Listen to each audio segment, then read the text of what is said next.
Jeudi, nous apprenons tout simplement qu'une ordonnance de référé a été émise par le tribunal du Havre en disant tout simplement fermeture de l'usine de Sandouville. C'était assez surprenant parce qu'il n'y a pas eu effectivement d'éléments précurseurs, je dirais.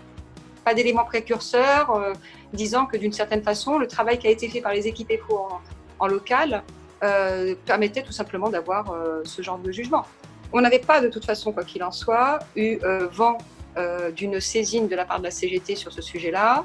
On n'a pas eu de retour des salariés disant qu'ils étaient pas en sécurité ou ce genre de choses. Donc, je dirais qu'en fin de compte, entre le 28 et le 7 mai, le 28 avril et le 7 mai, il n'y avait pas de raison pour lesquelles, en fin de compte, on puisse avoir ce jugement qui tombe et cette fermeture provisoire de Renault-Sandvillers.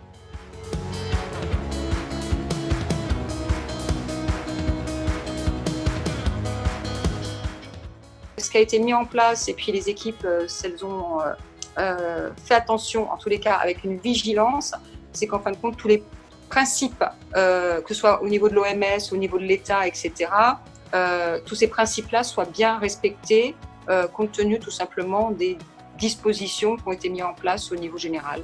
Voilà. Nous sommes inscrits dans une démarche de concertation et de négociation, au service et dans la défense des intérêts des salariés.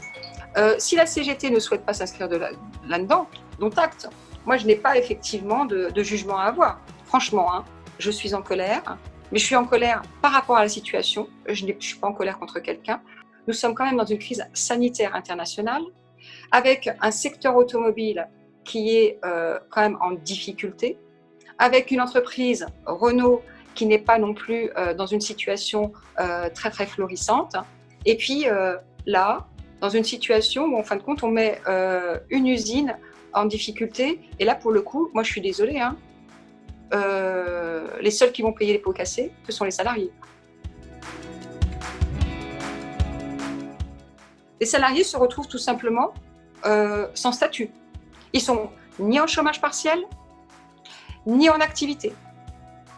Ils sont où, les salariés? Et c'est quoi le statut des salariés d'aujourd'hui, de Renault-Sandouville? Et c'est ça la question qu'on se pose, et c'est effectivement la raison aussi un peu de ma colère, quoi. Et quand nous disions, nous, EFO, dès vendredi, qu'en fin de compte, on avait l'impression qu'il y avait une forme de prise d'otage des salariés de Sandouville, je le dis, je le répète, j'affirme d'une certaine façon que ça ressemble un peu à ça.